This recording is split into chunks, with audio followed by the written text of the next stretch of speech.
Assalamualaikum warahmatullahi wabarakatuh. Selamat malam, Ibu Oktavian Cahya Dwi Hardin, SMMM. Perkenalkan, saya Ila Larasati dengan NIM 220 20 10 10 287. Eh, saya dari kelas MJ 404, Prodi Manajemen PJJ S1. Eh, Dalam video ini saya akan menjawab beberapa pertanyaan terkait untuk memenuhi UAS kali ini. Soal yang pertama adalah apa saja tujuan dari investasi dan bagaimana tujuan tersebut dapat berbeda antara individu dan perusahaan. Izinkan saya menjawab, untuk tujuan investasi dapat bervariasi antara individu perusahaan, mencerminkan kebutuhan, harapan, dan konteks masing-masing.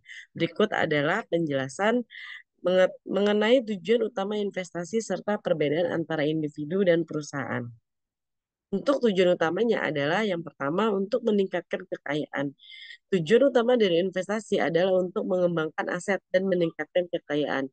Ini dapat dilakukan melalui berbagai instrumen investasi, baik dari aktiva real seperti properti atau emas, maupun aktiva finansial seperti saham dan obligasi. Poin yang kedua adalah mengatasi inflasi.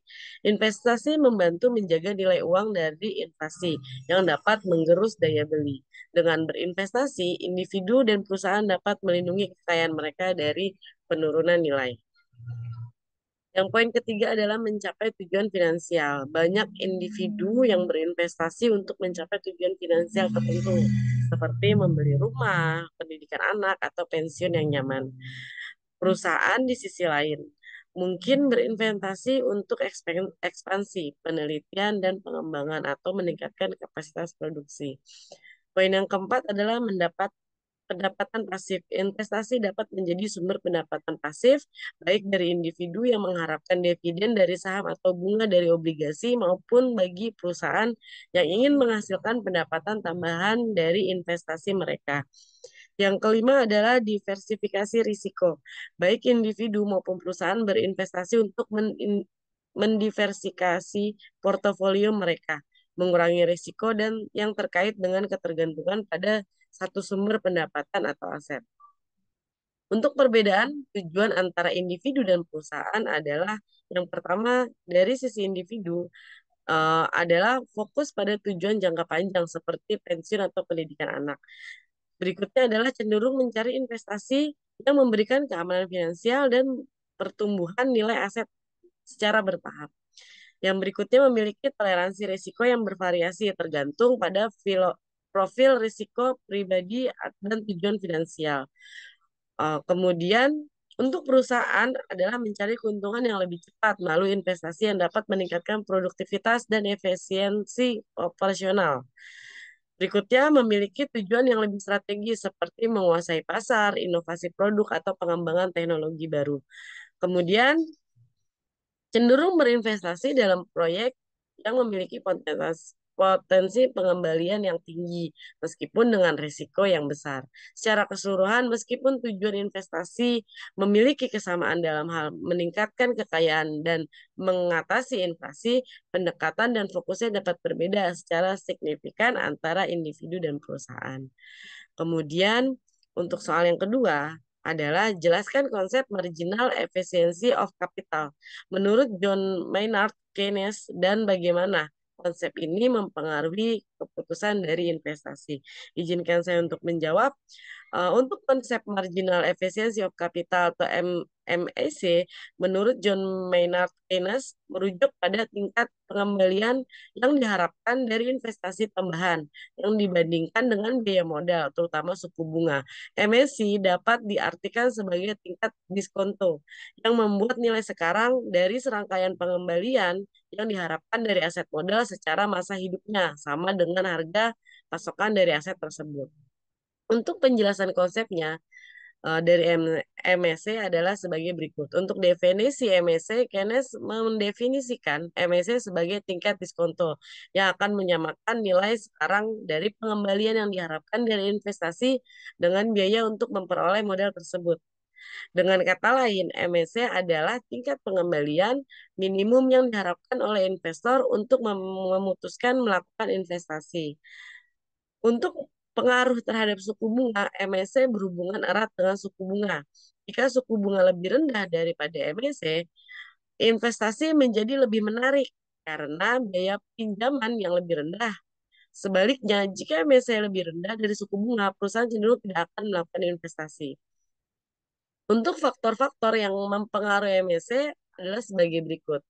Poin pertama adalah kepercayaan bisnis. Harapan terhadap keuntungan di masa depan dapat meningkatkan MSC sehingga mendorong investasi.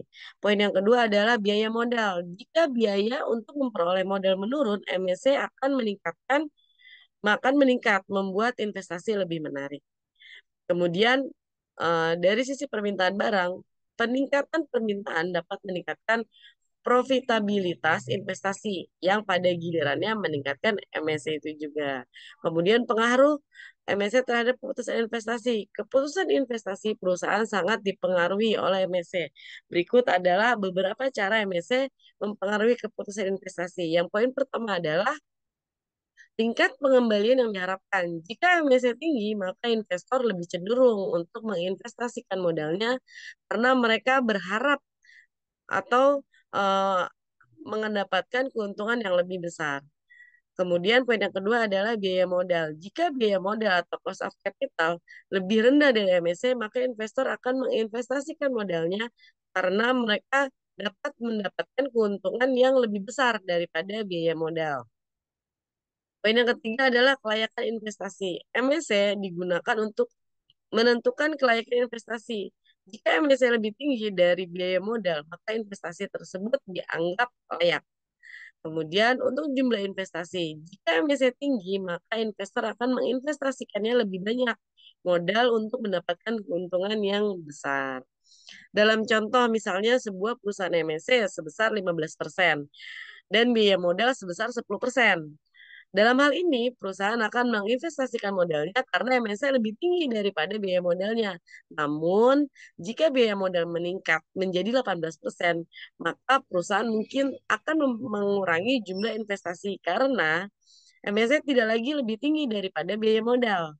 Dalam keseluruhan, konsep MSC membantu investor dan perusahaan untuk membuat keputusan investasi yang lebih baik dengan mempertimbangkan tingkat pengembalian yang diharapkan dan biaya modal.